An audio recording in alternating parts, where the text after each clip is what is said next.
Hi guys, welcome to December's webinar, and tonight I've got Joel Crandall on for you guys. A lot of the stuff that we cover in the lumbar spine is going to make a lot more sense. As I said, Joel's been a big mentor of mine, especially when I got him over in Voila last year. He's simplified a lot of stuff, and certainly, you guys have seen the impact on unless we understand respiration, we've got no business muscle testing really, because we're going to get a lot of false positives, which you've seen all on the lumbar spine ones. So I'm going to hand it over to Joel, and he's going to go into it in a little bit more detail about the pressure systems of the body, and then, as I said, we'll cover it in a little bit more detail. So Joel, thanks very much for joining us tonight. Thank you, Dave. It's an honor and a privilege to be here with you. You are a rock star over there in the UK, so I'm happy to be here and help you out with some of your athletes that we've had some fun with. But one of the things I want to talk about is, as you brought up, was with muscle testing and stuff. If the person's not breathing, then you're not really doing any muscle testing. And you see it a lot with athletes and in movement. Yeah, sure, they can do the movement just fine, but they're not breathing while they're doing it. And that is causing and creating a movement dysfunction, okay, because they're not being efficient. When what you're going to find is those athletes are going to get hurt. You're also going to find that they're not going to have the endurance for the entire length of the performance. So I know with your rugby games, I believe they're 45-minute halves. Is that correct? Yeah, 40 each half. Yeah, 40-minute halves. So by the time they get to the end of the first half, they're wiped out, and then they get halftime to recover again, and then about halfway through the second half, they're wore out again if they have to compensate a lot. So a lot of what I talk about is what I call the true core. And it has nothing to do with muscles, because muscles are not your core. If you are teaching your clients to breathe, the crocodile breathing, stuff like that, to be honest, you're wasting your time, because you can't teach breathing, you can just restore breathing. And it's kind of what I come up with the Voila method, is getting them to be efficient again, getting the body structure back into alignment so the body will just start breathing again on its own. And that's when a person can become efficient. And this is where you see true strength happening. I had the privilege and opportunity to work on a powered Olympic lifter this week. So it was perfect timing for this webcast. And I've always wanted to work with one. He weighs about 220 and squats about 495 for 3. So it's pretty impressive numbers that he can pull, and he's going to be going higher for some competitions. But what was amazing about working with him is his core totally worked. And I think the key to the core is the pressure systems. And this is what I really talk about. So everybody knows about the diaphragm, and as you breathe, the broad diaphragm drops down, and so does the pelvic floor. So they'll drop down together as you inhale. What a lot of people forget about is we have a diaphragm here which raises up, and we have multiple diaphragms in our head which also expand as we inhale. Why this happens is to increase the pressure by opening up these diaphragms so the pressure can come in, okay? So we want to fill up that volume. When we exhale, these things actually push back together to increase the pressure, decrease the volume, and that's what has us expel our air. There's a key to this, and it's what we work with in Voila, is a spinal basilar joint. which is the sphenoid. It's this beautiful butterfly shape we got here, and the occiput. And right where they come together is the sphenobasilar symphysis. And this is what I call the heart valve of the diaphragm system. So as we inhale, it opens. And as we exhale, it closes down. And this is where you get that hard lock. So typically with our athletes that have been hit in the head, this may get stuck open in some sort of a torsion, and there'll be a pressure leak. So it'll be like air leaving a hose. On the other end of that spectrum, we have the sacrum and the coccyx, okay? So what happens here is as we inhale, we get that anterior tilt. This is allowing the pelvic floor to drop. And as we exhale, the coccyx comes in, the pelvic floor can tighten. This is what I call the soft end of the pressure system or the valve. So this is, more of a muscular system. So when people are saying that they have a pelvic floor dysfunction or issue, typically the problem is they're either stuck in anterior tilt and they can't posteriorly tilt, or it's the sphenobasilar joint that is stuck open because they can't close it. So what it looks like as you inhale, you'll see that coccyx is going to come out as the sphenoid tips forward. As you exhale, they come back in.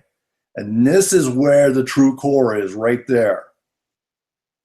As you exhale and you're able to posteriorly tilt those hips and get that sphenobasilar joint to close, now the pressure is locked in and it cannot escape, okay?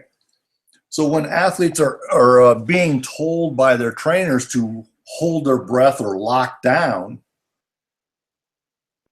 they're actually causing a dysfunction. Because if you can control the sphenobasilar joint and the tipping of the pelvis, like this Olympic lifter can, your strength just goes through the roof. Because he has this internal core pressure. And there's no leaks in the system, okay? That make sense, Dave? Yeah, sorry, I've got myself on mute, so I'm eating a popcorn. Okay. Just seeing if you were there. So that's the main pump. So we have the electrical system which runs our pumps. So the electrical system has to be efficient as well. And our electrical power plant is our brain, okay? So the big thing that Voila really focuses on is getting that cerebral spinal fluid to properly and efficiently move through this sphenobasilar joint. So as it opens, the cerebral spinal fluid can come up and in, and as it closes, it'll force the cerebral spinal fluid back down. Now our body produces about 27, I think it's 27 milliliters of cerebral spinal fluid a day.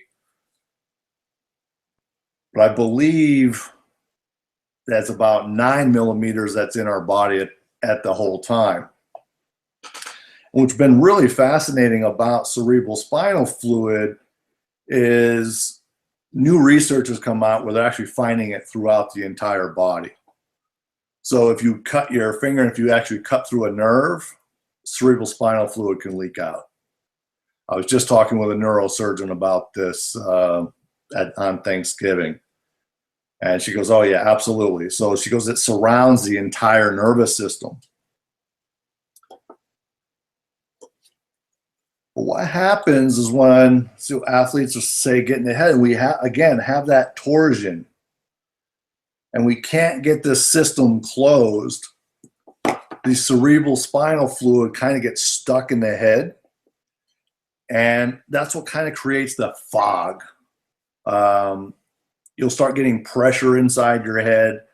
The ability to think will go down. So your performance will go down because you're spending so much energy on trying to think. As a good athlete will tell you, if you're thinking, you're slow. Okay.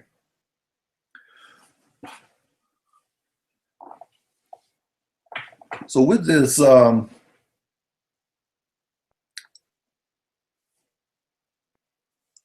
the electrical system is extremely important, and that's why I'm all about the structure. If we can get the structure to move efficiently, then the electrical system can work efficiently because it won't have to deviate. It won't have to detour anywhere. Okay. So that's where you're going to get your efficiency from and your strength. If you can get someone to spinal-basilar joint to close, you can push on them and they'll just stand there and they're like, what are you trying to do? Because their system is closed. They don't have to exert any muscular strength whatsoever. Okay. Now the lungs obviously are a big part, and the heart is a big pump, and that's obviously one everybody knows about. So that's your blood pressures and stuff like that. So my feeling is, if you can get this spinal-basilar joint to close and open efficiently, it actually changes the blood pressure, because now your heart doesn't have to work as hard, doesn't have to pump as hard to try to get through the blood-brain barrier. Okay. So this is a really important system, because this is our cardiovascular system. And the cardiovascular system and our brain are the two most protected areas of our body. So that's why, for me, I think it's the most important areas to work as a body worker and as a physiotherapist. Because if these two areas are compromised in any way, then the body is going to have to make a correction. It's going to have, you'll have a dysfunction, is what people like to say. And it's because of these two areas, the body is going to do whatever it can to protect these two areas. And in sports, these two areas end up getting hit quite a bit, especially in American football and stuff like that. So we talked a little bit about the lungs with the increase in and decrease in volume for the pressure to come in and out of the system.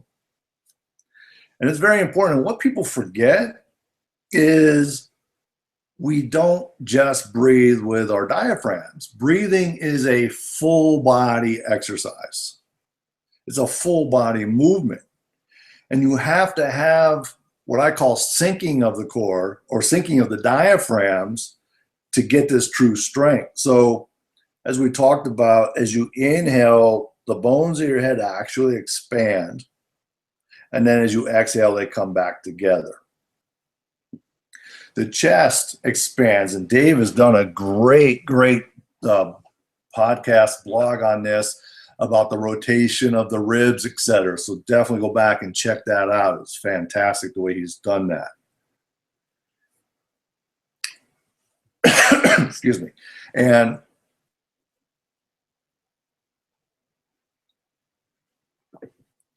so if those lungs aren't expanding properly, then, and I think Dave's got a great video coming up here where he's showing the movement of the diaphragm, expansion of the lungs. Yeah. So at the top part here, there's a really nice image under here now. And just look at the reciprocal motion there, or the parallel motion between the diaphragm and the lungs, the ability to clear that. I love that little video. That's perfect, Dave. Thank you.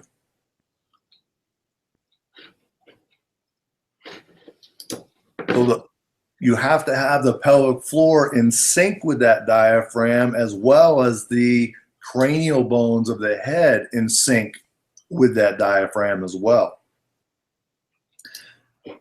When you get these in sync, the average person is usually breathing between 14 and 16 breaths per minute.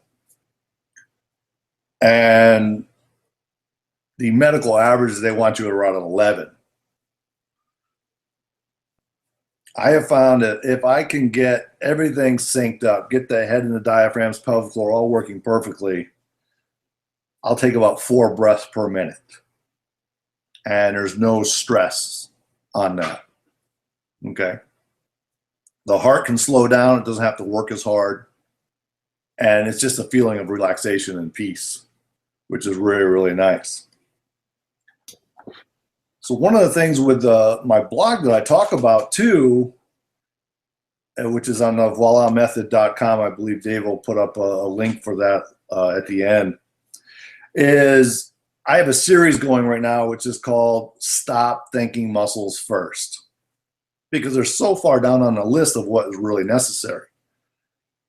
And for me, if you're working on muscles, then you're trying to work uphill to the actual problem. And to me, it's just not efficient. And it's too slow, and it's going to take you too long to get anywhere, and it doesn't last long. If you cannot get this spinal-basilar joint to close, you're not going to get anywhere.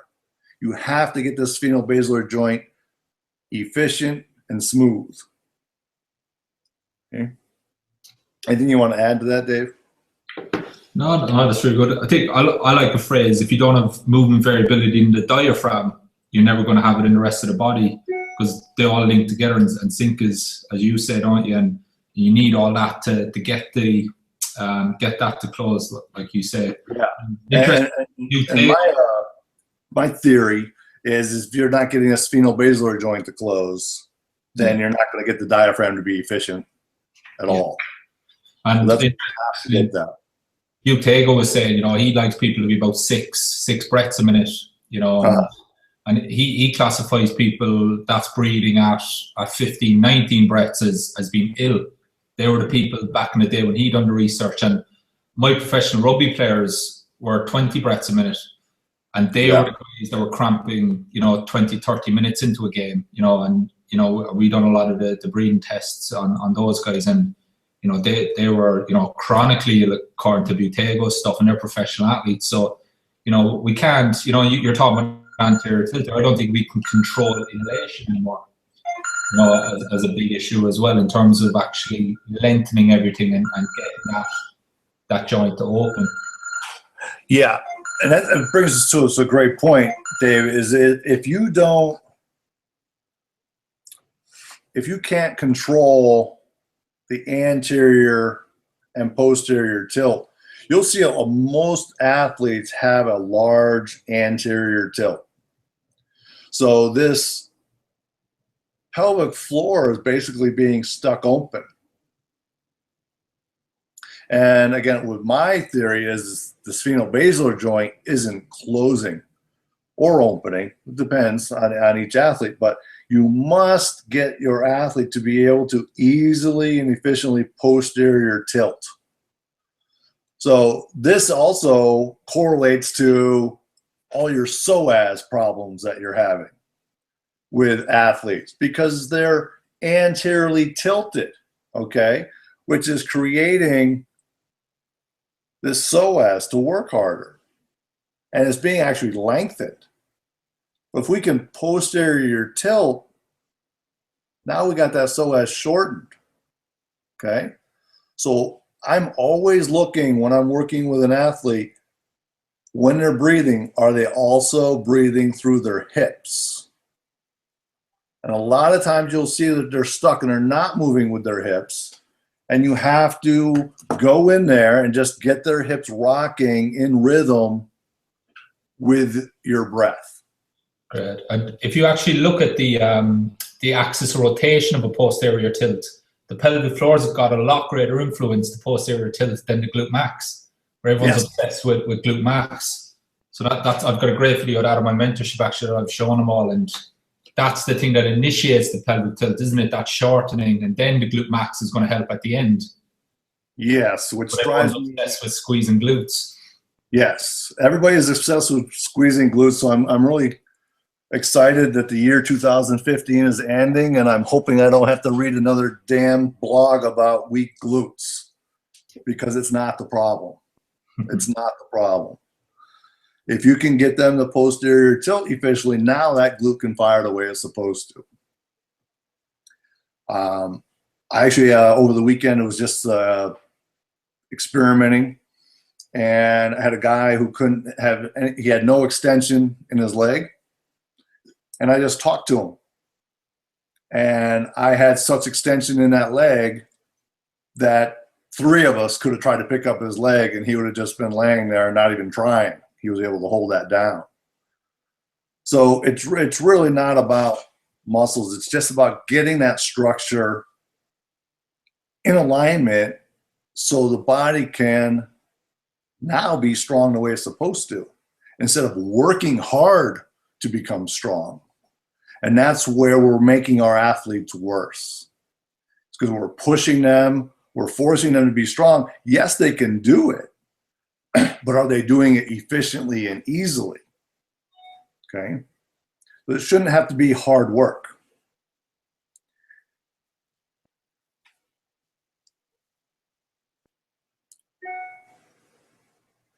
Also, along with the hips, is you have the foot, okay? As you inhale, the foot dorsiflexes, and as you exhale, it plantar flexes. Now, I know I'm using my hand, but it's a different structure, but I'm not gonna put my foot up here on the screen, but but you also have to look at that structure when they're breathing, when they're on the table. So I'm going to go back to if you're just doing your crocodile breathing and you're having them laying face down and you're looking at can they expand sideways in 360 degrees, well, is their head expanding? Is their chest expanding? Are their hips rocking anterior, posterior the way they're supposed to? Are their ankles moving the way they're supposed to? These are all the things you have to look at with breath, because it's all part of the pump system for our breathing. So you could sprain an ankle and it can throw off your breath. Okay? It will throw off your movement. So, anything you'd like to add to that, Dave? Yeah, just to go back to the movement variability again, we've lost the ability to move through our feet. You know, and the worst cue that I see these days is weight on your heels, you know, and because when we come up and the knee starts to straighten, the weight needs to transfer through, which is, you know, all those mechanoreceptors in the joints again, that's all feeding forward, isn't it, to engage. And you look at Olympic lifting with weight distribution. Those guys are lifting massive weight and they have to do that efficiently. And look at weight distribution, you know, those guys aren't silly, but we're rigid these days, aren't we, with our heels, basically, because we're stuck in one phase. Very, very much so. And part of that being stuck in that phase is because the pelvis is stuck in that anterior tilt. So now the ankle has, you know, we only got 15 degrees or so of dorsal flexion there. Well, if you're posterior tilted, well, how much further are you going to be able to dorsiflex that foot? One thing that people forget about movement, and one of the big things I've been seeing lately, and it's driving me bananas, is you must, you know, conquer the transverse plane in movement. It makes no sense to me because movement is three-dimensional. You have to have all three in 3 dimensions equal. Now, one will be higher than the other for which particular movement, but to go forward, what do I have to do? I have to push backward. So it's not an anterior plane movement, it's an anterior and a posterior plane movement. And there's going to be a movement side to side, so there's a transverse in that as well. So it's an XYZ axis. And this is what people are forgetting. They're thinking, oh, it's only an X axis, or it's only a Y axis, or it's only a Z axis. We're three-dimensional. We're not cartoons. Okay? So everything you do is a three-dimensional movement. I don't care if it's a squat. The first part of that squat is what? that hip is rocking back. Now you got to worry about, am I going to fall sideways? So you're controlling the transverse movement. Okay. Everything is a three-dimensional movement. We have to look at things in 3 dimensions. And I've just been feeling lately that we've been stuck in looking in 1 and 2 dimensions instead of in a 3-dimensional field, which is how we move. We got a little off topic there of our pressures and pumps, but I really think that that's important. Yeah, massively. To get that covered, because too much information is coming out. And it's just like, why? All it takes is a simple little thought to think, and you realize that, you know, movement happens in every direction. We breathe in 3 dimensions. We don't breathe in just 1 or 2 dimensions. So we have to open up our eyes just a little bit more and look at the bigger picture. And also, if we can really focus on getting this spinobasilar joint to open and close, get those diaphragms to drop and close, get that anterior tilt and posterior tilt opening efficiently, it makes our job so much easier because all the dysfunctions fall to the wayside. And now you can really work with your athlete and get them more efficient. And you can get them off your training table. Yeah, that's important. I think it's integrating the breath with the movements as well is massively underrated. We're rigid these days, you know, and fair enough, I accept with maximal lifts, we need to be, you know, that's fair enough. But a lot of that's going to happen anyway. But certainly, you know, lower rep maxes or, sorry, higher rep maxes, there's a great opportunity to train the synchronization with the pressures in the foot, with the movement of the pelvis. And we're, you know, we're not taking that opportunity, are we? No, we're not, David. And I think that's, it's an issue because we've been taught, we've been trained, we've been ingrained. Now go lift. Yeah. And the reality of it is if I just have 150 pounds on the bar and I'm doing a squat, that shouldn't change my breathing at all. I should just be normal breathing in and out as I move. I should not have to inhale, hold my breath, drop into the squat, and then exhale to come up.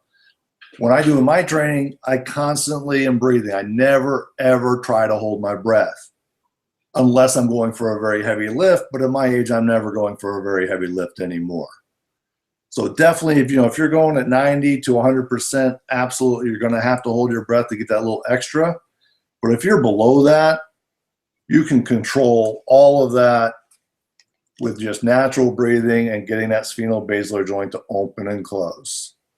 If you can get that to open and close, you'll maintain that true core pressure within the system so you don't have to use the secondary musculature to help you. Nice. And I think a lot of people, I'm integrating a lot of my programming at the moment of my rehabilitation, you know, with non-sport athletes, and we can't control the inhalation. So we can't control that lengthening. So we can't control the descent in a squat. So the nervous system just goes, no, not going any further. Right. Whereas when I get them to control the inhalation, they'll change their depth straight away. And then because you're synchronizing, the neurology is getting there, and then we're making some big changes. The foot pressures naturally start happening, and everything starts to come together very quickly. Because our brains know this. We just need to remind it, don't we? Because we live in a world now where, as you said, we're breathing twice as much as we're designed to breathe. There's stresses, there's foods, you know, that we're just breathing too fast, really. And, you know, I like to use the analogy of the balloon. So if you take a big breath in, all that's going to happen is that to the lungs, where if it's a slow and steady, we're going to inflate the lungs. And that's where the nasal breathing then becomes important to get our pressures right, to then influence everything else, you know. So, and that's where I have a big issue with people just doing the crocodile breathing, because actually we need to be doing this breathing 24 hours a day, not 3 sets of 10, you know, 20,000 reps. So we're breaking a habit there, really, you know, and that's where we need a little bit more knowledge. Yes. And you'll also find, especially with you, because you're working with some high-level athletes, is sometimes they'll be stuck on an inhale and sometimes they'll be stuck on an exhale. So what I mean by that is sometimes if they're stuck on that inhale, then they can't really take air in that well because they never expel that air the way they should.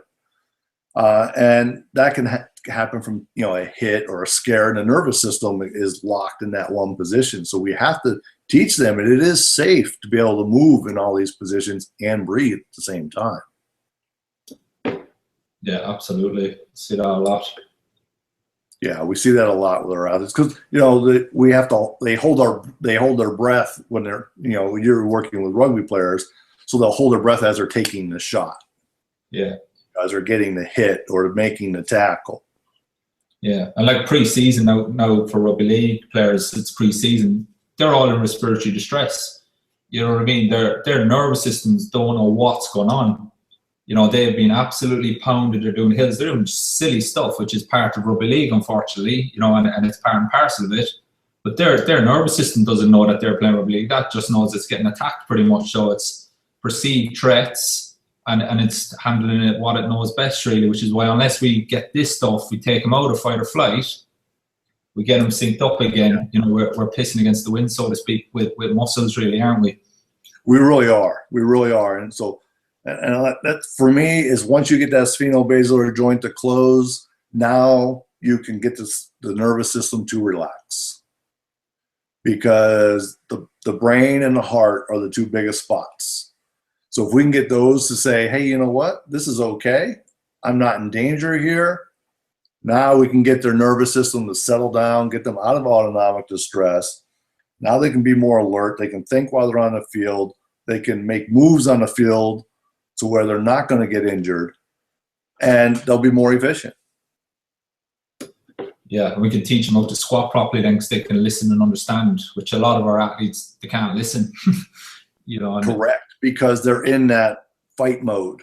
Yeah. So listening goes down the window. And you see this, I see it when I'm going out and I'm teaching these seminars. People are having difficulty listening because they are stuck in this mode. And so that they just can't hear anything. And no matter what you say, they don't hear something different. But, that's why we're out there teaching this stuff, is to get the nervous system to calm down, get the joints of the body to work efficiently. Now you can work with muscles. Now you can get them stronger. And you won't be causing dysfunctions while you're training them. And I think you're going to have a happier and a healthier athlete. That's it. And, they're sleeping better because of this stuff, which is helping pain levels straight away. There's loads of evidence out there on that, isn't there? Yes. It's always the first question I ask my athletes or anyone that I'm working with. How'd you sleep? Because if they're not sleeping, they're not recovering. Yeah. So sleep is huge. That's why we got to get that breath all right. Get them, so they're comfortable laying down too, which is a big, big issue. Yeah. And Lois talks about the diaphragm being the only muscle that's working in true REM sleep. Yeah. But no, it's interesting. And I think if you get that sleep right, our jobs are a lot easier, So much easier. Happier coming into you, you know what I mean? So 3 sets of 10 versus 7-8 hours. And I picked up a nice one from Dara. He's like, his question is, do you feel well rested when you wake in the mornings? Are you ready to go, or do you need 10 minutes to get going? That I like that question. And very often in clinic I get that. Yeah, I take a few minutes to get going. I feel stiff, etc. Mm-hmm. Yep. And I just, like I said, I'll go back to the power and Olympic lifter. He was waking up in the middle of the night because he was having so much pain in his wrist. And it was all because he couldn't side bend and rotate his head. And once so he could side bend and rotate his head, he didn't feel like he had to crack his neck or move anything. And then he went out and busted his 90% max. So now he can sleep through the night. He can recover, and now he can go have a great training session. So I think this is all very important. So the Voila method is all about the spinobasilar joint and the other keystones in the body. So if I could plug myself, Dave, come to one of the seminars and we teach you how easy it is to get that spinobasilar joint moving and functioning. And it's pretty simple. And people feel a big difference immediately. That's the nice thing about it. I think I've about covered what I was thinking of, Dave. Was there anything else you had any questions about, or you want to cover? Or? No, that's good. I mean, we talk about emotions and stuff as well, don't we? A little bit about affecting our breathing patterns, and again, there's research out there showing that influences the diaphragms. You know, just our imagining stuff. And that can influence us massively, which I know you're doing a lot of work on that at the moment. Absolutely, that's the next level that I'll be going into and teaching with the Voila method is with that we're all energy and our thoughts are energy, which turn into emotions, which, you know, if you allow them to, they can get trapped in our body and will have an effect on our nervous system. And that's the direction that we're going with in the level 2 for the Voila method, is dealing with the emotional aspects of movement. Yeah, and I think that that's a big part of my mentorship. Is my issue is I'm a physio, but I'm not being given the skills to actually interact with people. You know, so we're taught all these manual techniques and this and that. Yet we're not taught how to interact with people. We're not trained how to deal with someone when they start crying in front of us. You know what I mean? So, and that's what I'm trying to do with the mentorship, is get a variety of people in to give us that skill set. And I know you're doing that kind of all in one with Voila method, aren't you? And I think it's so important these days to be a good clinician, is to have that rounded skill set. Yeah, well, we talked about listening earlier with the athlete, listening about, you know, with the squatting, and for me, the practitioner has to have good listening skills, and an active listening skill. So listen to what the person is saying, but then also hear what they're really saying. Yeah. And with the Voila, the level 2 part is kind of bridging the gap with that, so you can bring in the emotional aspect where it's just a conversation. It's not something that's really scary, but it's making such a huge difference.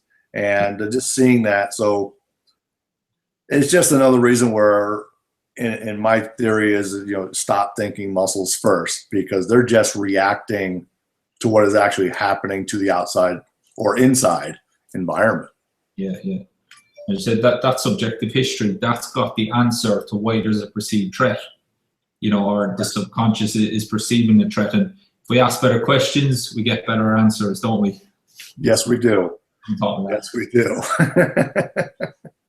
So, no, that's great, Joel. As I said, I think hopefully now the guys will be able to implement a little bit of that into the stuff that I've gone through with them this week, and how to integrate it into the rehab side of it as well, and why I'm doing what I'm doing with my rehab. I think that's going to clarify a lot. As I said, you're doing an amazing job, Dave. And then whoever is in your mentorship program, I tell everybody, I'm like, you got to be following this guy, get on his program, and really, because you're doing such an amazing job out there. I think you're so much farther ahead of the field than you give yourself credit for. And the fact that you're giving, you're giving your expertise, and you're bringing other people in to just expand these young minds of physiotherapy. My God, we're going to have a great crew coming up through, you know? Yeah, that's it. I mean, like my mentorship, I've got people that on the internet, they seem to contradict each other, but what actually happens when you hear them speak and you get it from the horse's mouth, they're all saying the same stuff. Yeah. But we're just getting these snippets on the internet, and people are making assumptions. But actually, I've got people that are, you think that they're chalk and cheese, and it's that when you listen to their presentations, they're saying the same thing pretty much, you know. And it's a little bit of information is dangerous, isn't it? It is. That's the hard thing about, you know, the way things are now. with Facebook and internet is you can't write a dissertation on things. You can't sit and talk for an hour because no one's going to listen. But so you are only getting snippets, and then they take that information into their way of thinking, and then it doesn't fit. But if you just think a little bit differently, I love that that's your tagline, I believe, for pro sport therapy. Yeah. Isn't it? Is we think differently. Yeah. And to get them to think just a little bit differently, then it totally makes sense to them. Now they can open up a new world for themselves and really, really help their people, help their clients. So that's why I think you're doing a great job. I'm really looking forward to coming over this summer, spending some time with you again, end of June, beginning of July. So I'm really looking forward to that, Dave. Yeah, so you got a level 1, don't you, in the UK? Yeah, we have a level 1 in London, or Dave, you'll have to probably help me with the pronunciation. Is it Cirencester? I'm not sure. I can't remember. Just outside of London. Outside of London, yeah. And then we'll be in Huddersfield. Yeah. July 1st, 2nd, and 3rd. Yeah. And then we'll go to Cork, Ireland, the 9th and 10th. Perfect. That's good. Keith, that's great. Yes. I'm back for that. That's where I'm from. That's right. We'll have to bring you over for that one. Yeah. That's great. Joel, thank you very much. I know the mentorship guys got a lot. Some of them might not have caught this live, so if they have any questions, I'll just drop them over to you if that's all right. That's perfect. That's perfect. Really appreciate the opportunity, Dave, and have happy holidays, Merry Christmas. Yeah, you too. Have a good one. Buddy. All right, buddy. Yeah, cut down on the weight, on the food since you remember. You're doing great. You're doing great. All right, thank you, Joel. And anyone, any questions, obviously just post them on the Facebook page, and we can chat about this this webinar as well, and how we practically apply the information. That's great. All right, thanks, guys.